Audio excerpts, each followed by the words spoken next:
Saudações filosóficas, nobres filosofantes, bem-vindos ao vídeo 13 da série Paideia Pantaneira e o Mundo de Sofia.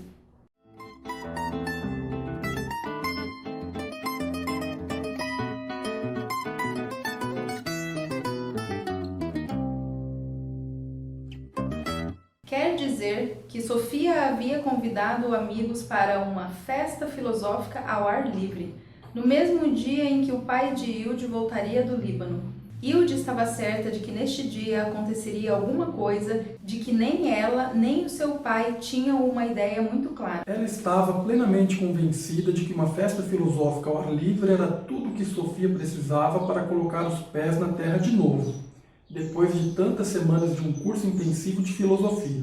Vivemos nossas vidas numa realidade inventada, atrás das palavras de um longo romance. Cada palavra desta história é datilografada pelo major numa máquina de escrever barata. Nada do que é escrito, portanto, escapa à sua atenção. Tem alguma coisa acontecendo também nas entrelinhas, e é justamente aí que estou jogando toda a minha astúcia para conseguir me infiltrar.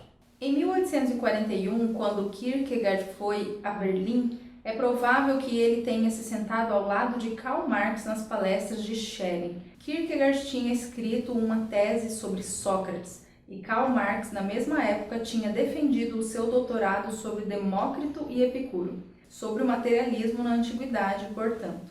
Nos trabalhos dos dois já estava embutido o rumo que suas reflexões filosóficas iriam tomar. Tanto Kierkegaard quanto Marx tomaram como ponto de partida a filosofia de Hegel. Ambos foram influenciados pela forma de pensar hegeliana, mas ambos também se distanciaram da noção hegeliana de espírito universal ou daquilo que chamamos de idealismo de Hegel. O pensamento de Marx tem um objetivo prático e político. É preciso salientar que ele não era apenas filósofo. Marx foi também historiador, sociólogo e economista. Ele queria mostrar que as condições materiais de vida eram decisivas para a história. As relações materiais, econômicas e sociais numa sociedade são chamadas por Marx de bases desta sociedade. O modo de pensar de uma sociedade, suas instituições políticas, suas leis e também sua religião, moral, arte, filosofia e ciência são por ele chamados de superestrutura. Superestrutura. Segundo a filosofia marxista, sempre em um dado momento histórico, as formas ou modos de produção determinam as relações de produção que formam a base ou a estrutura econômica de toda a sociedade. Essa estrutura econômica, por sua vez, gera novas estruturas que se sobrepõem a ela, constituindo a superestrutura. Para Marx e Engels, a política, o direito, a religião, a arte, a educação e a cultura de modo geral são fenômenos de superestrutura determinados, em última análise, pela estrutura econômica. O próprio Marx chamou expressamente atenção para isto. É claro que a base e a superestrutura de uma sociedade se condicionam reciprocamente. Se Marx tivesse negado isto, ele teria sido um materialista mecanicista. Mas por ele ter reconhecido que entre a base e a superestrutura de uma sociedade também existe uma interação, uma tensão, nós o chamamos de materialista dialético. Você deve estar lembrado do que Hegel entendia por uma evolução dialética. Marx também afirma que, em geral, era a classe dominante numa sociedade que determinava o que é certo e o que é errado, pois para ele, toda a história era a história das lutas de classes, ou seja, das discussões sobre a quem deveriam pertencer os meios de produção. De acordo com Marx, cabe à classe social que possui, nesse momento, um caráter revolucionário intervir por meio de ações concretas, práticas, para que essas transformações ocorram. Foi o que aconteceu, por exemplo, na passagem do feudalismo ao capitalismo com as revoluções burguesas. O filósofo sintetiza essa análise na afirmação de que a luta de classes é o motor da história, isto é, a luta de classes faz a história se mover. Por isso, no Manifesto Comunista de 1848, escrito em parceria com Engels, Marx afirma: a história de todas as sociedades que existiram até nossos dias tem sido a história das lutas de classes. Homem livre e escravo, patrício e plebeu, senhor e servo, mestre de corporação e aprendiz. Numa palavra, Opressores e oprimidos, em constante oposição, têm vivido numa guerra ininterrupta, ora franca, ora disfarçada. Uma guerra que terminou sempre, ou por uma transformação revolucionária da sociedade inteira, ou pela destruição das duas classes em luta. De acordo com Marx, o capitalismo também criou uma classe revolucionária, a qual, em virtude de suas condições de existência, deve se organizar para, no momento oportuno, fazer a revolução social rumo ao socialismo. Essa classe revolucionária seria o proletariado, que, pela definição do filósofo, é a classe de trabalhadores assalariados modernos que, destituídos dos meios de produção, se veem obrigados a vender sua força de trabalho para poder existir. O trabalhador se aliena em relação ao seu trabalho e, ao mesmo tempo, em relação a si mesmo. Ele perde sua dignidade humana. Usando uma expressão hegeliana, Marx fala de alienação. Etimologia: alienação. Do latim alienare, afastar, alienos, que pertence ao outro, alius, outro. Portanto, alienar sob determinado aspecto é tornar alheio, transferir para outrem o que é seu. Enfim, o trabalho alienado costuma ser marcado pelo desprazer, pelo embrutecimento e pela exploração do trabalhador. Vejamos como Marx, em manuscritos econômico-filosóficos, descreveu este processo. Primeiramente, o trabalho alienado se apresenta como algo externo ao trabalhador, algo que não faz parte de sua personalidade. Assim, o trabalhador não se realiza em seu trabalho, mas nega-se a si mesmo. Permanece no local de trabalho com uma sensação de sofrimento em vez de bem-estar, com um sentimento de bloqueio de suas energias físicas e mentais que provoca cansaço físico e depressão. Nessa situação, o trabalhador só se sente feliz em seus dias de folga, enquanto no trabalho permanece aborrecido. Seu trabalho não é voluntário, mas imposto e forçado. O caráter alienado desse trabalho é facilmente atestado pelo fato de ser evitado como uma praga. Só é realizado à base de imposição. Afinal, o trabalho alienado é um trabalho de sacrifício, de mortificação. É um trabalho que não pertence ao trabalhador, mas sim a outra pessoa que dirige a produção.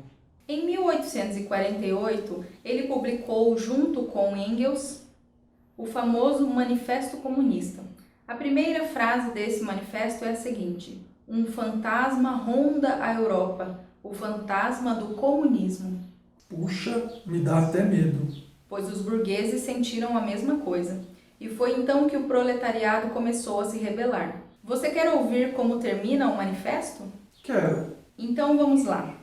Os comunistas não se importam de revelar suas ideias e intenções.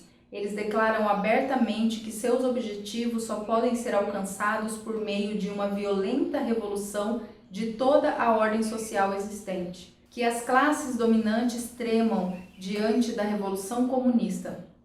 Os proletários não têm nada a perder além de seus grilhões. Eles têm um mundo a ganhar. Proletários de todo o mundo, univos. Esqueci de mencionar que Marx passou os últimos 34 anos de sua vida em Londres. Ele se mudou para lá em 1849 e morreu em 1883. Durante todo este tempo, Charles Darwin também morou nos arredores de Londres. Ele morreu em 1882 e foi sepultado com toda a pompa e circunstância na abadia de Westminster como um dos filhos mais ilustres da Inglaterra. Mas não é apenas no tempo e no espaço que os caminhos de Marx e Darwin se cruzam. Marx quis dedicar a Darwin a versão inglesa de sua grande obra, O Capital, mas Darwin não aceitou. Quando Marx morreu um ano depois de Darwin, seu amigo Engels disse: assim como Darwin descobriu a lei da evolução da natureza orgânica, Marx descobriu a lei da evolução da história humana. Outro pensador importante que também podemos relacionar com Darwin foi o psicólogo Sigmund Freud. Mais de meio século mais tarde, Freud também passou seus últimos dias em Londres. Ele dizia que tanto a teoria da evolução de Darwin quanto sua própria psicologia do homem haviam ferido profundamente o egoísmo ingênuo do homem. São nomes demais. Vamos falar agora de Marx, Darwin ou Freud? Em termos bem gerais, podemos falar de uma corrente naturalista que se estende de meados do século XIX até bem recentemente. Por naturalismo, entende-se uma concepção de realidade que não aceita qualquer outra realidade a não ser a natureza e o mundo fenomenológico. Consequentemente, o naturalista considera o homem parte da natureza e o pesquisador natural parte exclusivamente de dados concretos da natureza, e não especulações racionalistas ou de alguma outra forma de revelação divina.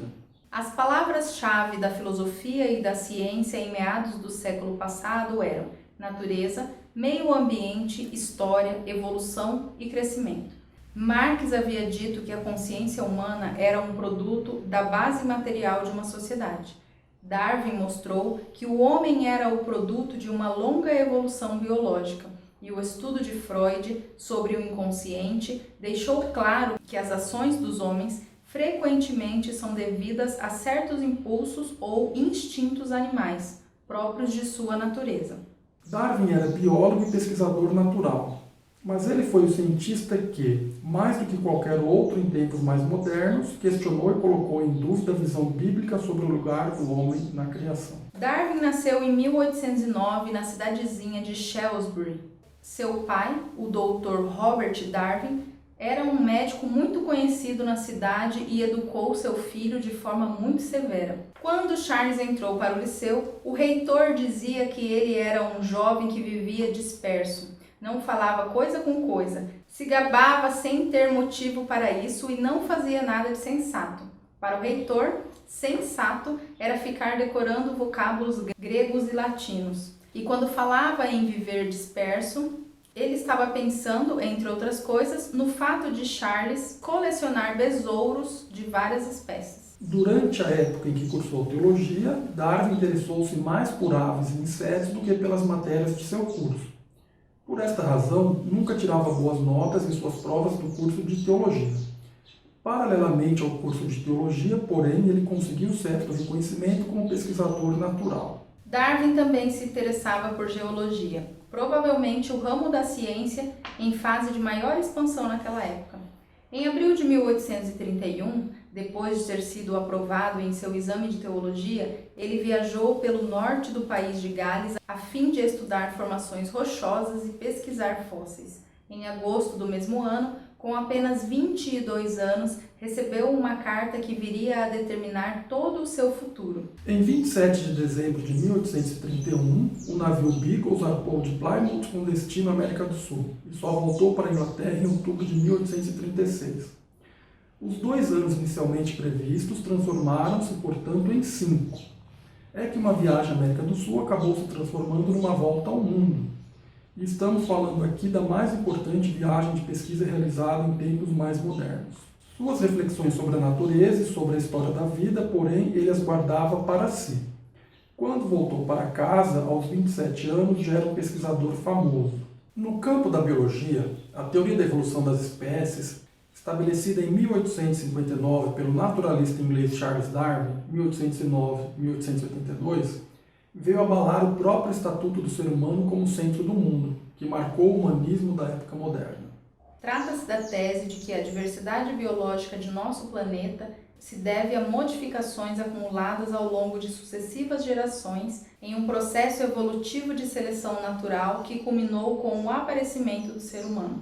Foi uma grande revolução, tanto no âmbito científico como no senso comum, pois se chocava com muitas crenças, principalmente religiosas, a respeito da origem do ser humano sobre a Terra. Além disso, lançava a noção de que as coisas nem sempre foram assim como as vemos. Existiria uma história também no mundo natural. Em Origem das Espécies, Darwin defendia 2 teorias ou teses principais. Em primeiro lugar, ele dizia que todas as espécies de plantas e animais que vivem hoje descendem de formas mais primitivas que viveram em tempos passados. Ele pressupõe, portanto, uma evolução biológica. Em segundo, Darwin explica que esta evolução se deve à seleção natural. Darwin observou os pássaros das Ilhas Galápagos. As espécies de tentilhões variavam de ilha para ilha, o que podia ser observado nas formas dos bicos desses pássaros. Darwin conseguiu demonstrar que essas diferenças estavam intimamente relacionadas com o modo como os tentilhões se alimentavam nas diferentes ilhas. Alguns deles viviam de comer sementes de pinhas, outros se alimentavam de insetos do chão, outros ainda viviam de comer insetos dos troncos e galhos de árvores. Cada uma dessas espécies tinha um bico que se adaptava perfeitamente ao seu tipo de alimento. Não seria possível que todos esses tentilhões tivessem descendido de uma mesma e única espécie de tentilhão? E será que esta espécie de tentilhão, ao longo dos anos, não tinha se adaptado ao meio ambiente das diferentes ilhas de tal modo que, no final, haviam surgido novas espécies de tentilhões? Neste vídeo nós lemos os capítulos 29 e 30 do livro O Mundo de Sofia, de Jostein Gaarder. Caso você queira aprofundar os seus estudos, você pode procurar no índice do seu livro didático de filosofia os seguintes termos: materialismo, Marx, Engels, Darwin.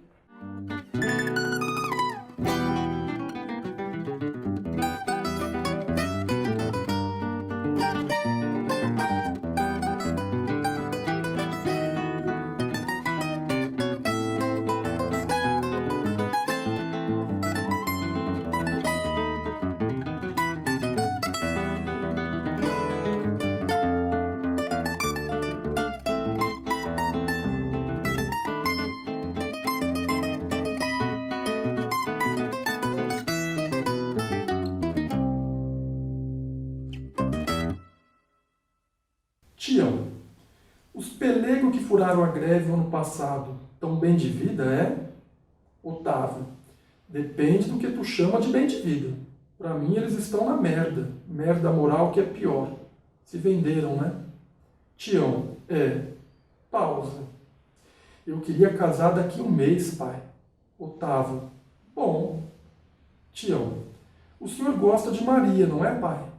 Otávio, pode ser uma boa companheira. Tião, ela é diplomada, sabia? Otávio, tua mãe me disse. Que é que tem isso? Diploma não vale nada. Esse governo que está aí é tudo diplomado. Analfabeta, mas honesta, mal educada, falando errado, mas com aquele... procurando... aquele treco que só a gente tem aqui dentro, bate no peito. Essa é a mulher que eu queria para o meu filho. Tião, além de tudo, ela tem esse treco, pai. Otávio, sei não. Tu parece que não tem. Tião, por quê? Otávio, tu tem medo. Tião, de quê? Otávio, uma porção de medos. Um é de perder o emprego. Tião, não é medo. Otávio, então por que tu foi ver se arrumava emprego no escritório da fábrica? Tião, ganha mais. Otávio, tu também procurou na farmácia do Dalmo, lá ganha menos. Tião, foi só para ter uma ideia. Otávio, sinceramente? Tião, não tenho nada para esconder. Otávio, tu acha que aguenta as lutas lá da fábrica sem medo? Tião, se os outros aguentar. Otávio, se não aguentasse. Tião, o senhor acha que a turma vai topar a greve?